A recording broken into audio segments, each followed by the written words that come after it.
there will be millions of Christians everywhere with hearts full of gratitude who will call you, the people of Dayton, blessed!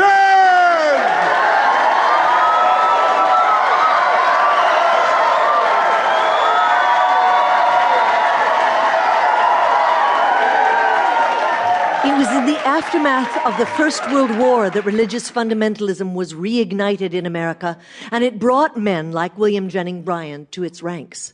The shock of that brutal conflict and the perceived breakdown of traditional values created a search for causes, for reasons. And among conservative Christians, one of the main targets was Darwin's theory of evolution.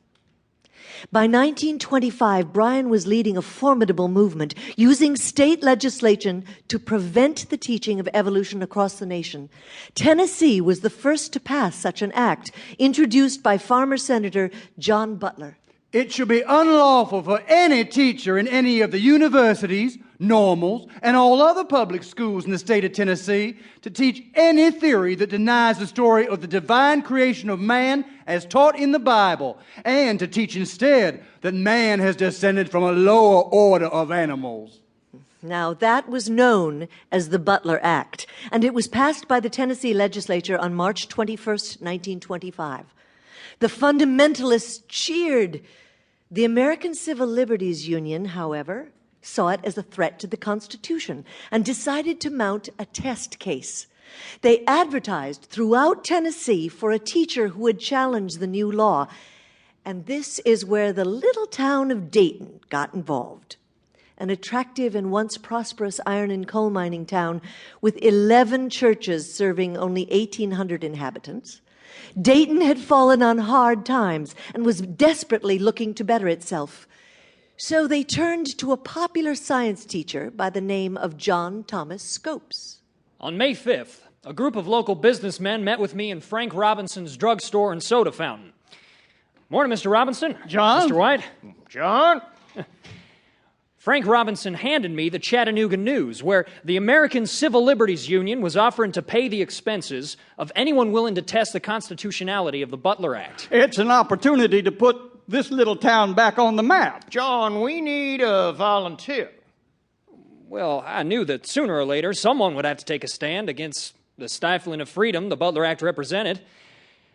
Sure, I'll volunteer, provided you can prove I've taught evolution. Well, you filled in as a biology teacher when the principal was sick, didn't you? Didn't you cover evolution?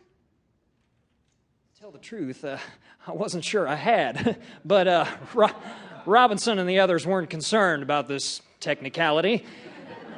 I had expressed a willingness to stand trial, and that was enough. Frank walked over to the phone and called the Chattanooga News. This is F.E. Robinson in Dayton. I'm chairman of the school board here. We just arrested a man for teaching evolution.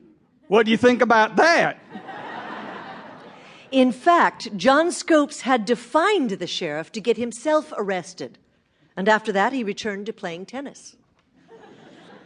Robinson then sent a cable to the American Civil Liberties Union, and there was a prompt reply. We will cooperate Scopes' case with financial aid, legal advice, and publicity. Frank, we're in business. As intended, the trial became national news almost immediately, and the giants of both the liberal and fundamentalist causes came and answered the call to battle. The first to step up to the plate was William Jennings Bryan. He had been Woodrow Wilson's Secretary of State and three-time presidential candidate.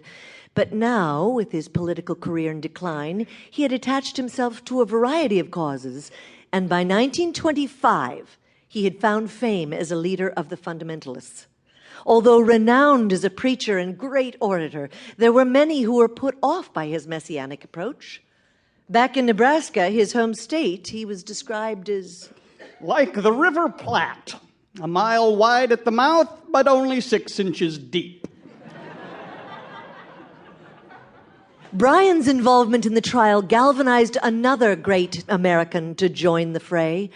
The country's most famous criminal lawyer and one of its most public agnostics, Mr. Clarence Darrow. I was in New York when I saw that Mr. Bryan had volunteered to assist in the prosecution. At once, To keep listening to this audiobook, I've left you a link in the description so you can do it at no cost thanks to Audible's 30-day free trial.